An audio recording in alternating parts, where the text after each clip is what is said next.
وتەیەک بە بۆنەی ڕۆژی جیهانی خەبات لە دژی هەژاری و برسێتی 16 ئۆکتۆبر بەرابەر لەگەڵ 24 ڕەزبەر ڕۆژی جیهانی خەبات لە دژی برسێتیە. زیاتر لە نیو سەدە بەسەر ناوزەتکرانی ئەم ڕۆژەدا تێپەڕ دەبێت. هەموو ساڵێک لە سەروبەندی ئەم ڕۆژەدا کۆمەڵێک ئاماری هەژێنەر بڵاو دەکرێتەوە. هەموو ئانەی کە سەبەبکاری ئەم دۆخە دژوار و پڕ لە مەینەتیەن پلان و بەرنامەی درێژخایەن بۆ نەهێشتن و بنبڕکردنی ئەم کارە ساتە گەورەیە دەخەنەڕوو. کاتێک لە ساڵی 2010دا دەرکەوت کە زیاتر لە 832 ملیۆن کەس لە جیهاندا خۆراکی پێویستیان نییە، گەلێک کۆڕ و کۆبوونەوە ئەنجام درا و بەشداربووانی ئەو کۆبوونەوەنە بەڵێنیاندا کە ئەم ڕێژەیە تا ساڵی 2015 بۆ نیوەکەم بکەنەوە و ساڵی 2030 بە تەواوی بنبڕی بکەن. بەڵام کاتێک ساڵی 2016 ڕێکخراوی خۆراک و کشت و کاڵی نەتەوەی گرتووەکان ڕایگەیاند کە 815 ملیۆن کەس هێشتا خۆراکی پێویستیان نییە، بێ ئەنجامبوونی ئەم بەڵێنانە بە تەواوی دەرکەوت. ئامارەکان ئەوەندە ئاشکرا و ناخەژێنن کە بە ئاسانی ناتوانرێت هەڵوێستەی لەسەر نەکرێت.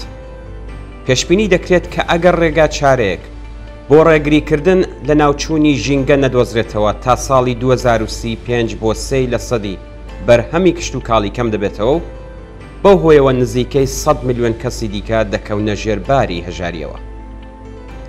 ئامارەکانی ئێستا دەری دەخەن کە لە هەر 9 کەس لە جیهاندا کەسێکیان هەموو شەوێک بە برسێتی دەخەوێت.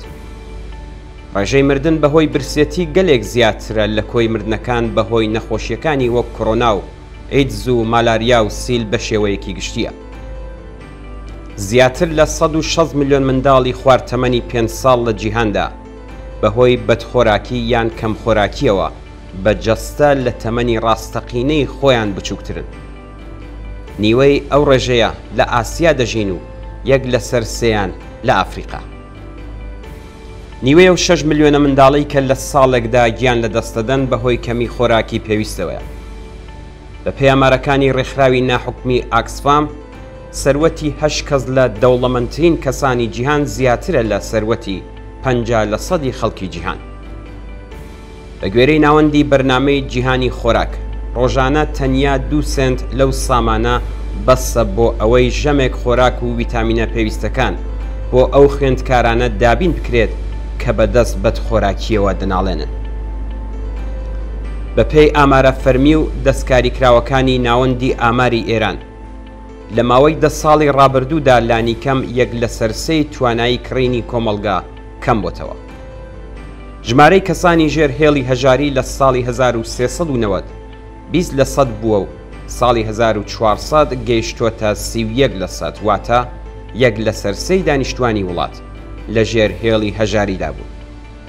و ئێستا لە ساڵی 1402دا زیاتر لە 70% خەڵکی ئێران 4 بۆ 5 بەرابەر لە ژێر هێڵی هەژاریدا دەژین.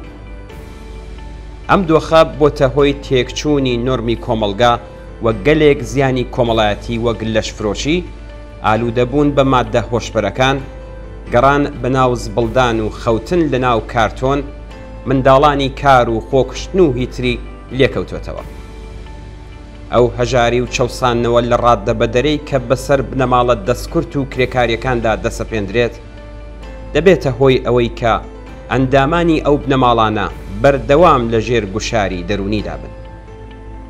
ئەوان بە منداڵ و گەورەوە کار دەکەن، بەڵام بەو حاڵەشەوە بە ئەستەم دەتوانن ژیانێکی مەمرەومەژی بۆ خۆیان دابین بکەن.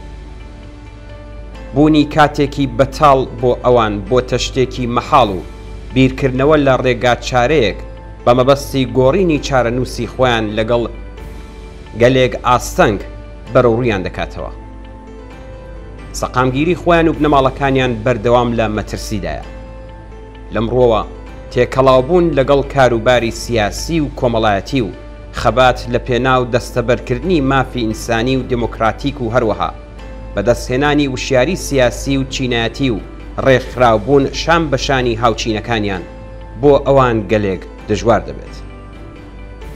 ئەوان کاتێک لەسەر ئەم گوێی زەویە هیچ ڕێگایەک بۆ دەربازبوون شک نەبن، زەمینەی ئەوەیان بۆ دەرەخسێت کە ڕوو لە خورافات و بیر و باوەڕی ئاینی بکەن و لە قیامەت بە دوای عەداڵەتدا بگەڕێن. ئەمە ڕێک ئەو شتەیە کە خاوەن سەرمایە و دەوڵەتەکانیان و لە ئێرانیش کۆماری ئیسلامی دەیانەوێت. واقعیەت ئەوەیە کە ڕێگا چارەی سەرمایەدارانە بۆ کۆتایی هێنان بەم کارە ساتە گەورە مرۆیە جگە لە جێگیرکردنی هەرچی زیاتری ئەم دۆخە هیچی تر نابێت. تەنیا ڕێگا چارەی کۆتایی هێنان بەم بارودۆخە بریتیە لە خەبات و تێکۆشان لە پێناو ڕووخاندنی ئەو نیزامەی کە هۆکاری سەرەکی دیاردەی هەژاری و برسێتیە. خەبات بۆ لە گۆڕانی کۆماری ئیسلامی خەباتە لە پێناو ڕزگارکردنی 70% دانیشتوانی کۆمەلگا لە چنگ هەژاری و بێکاری، بێبەشی و بێماڵ و حاڵی و گرانی و دەیان کێشە و گرفتی گەورە و بچووکی کۆمەڵایەتی دیکە.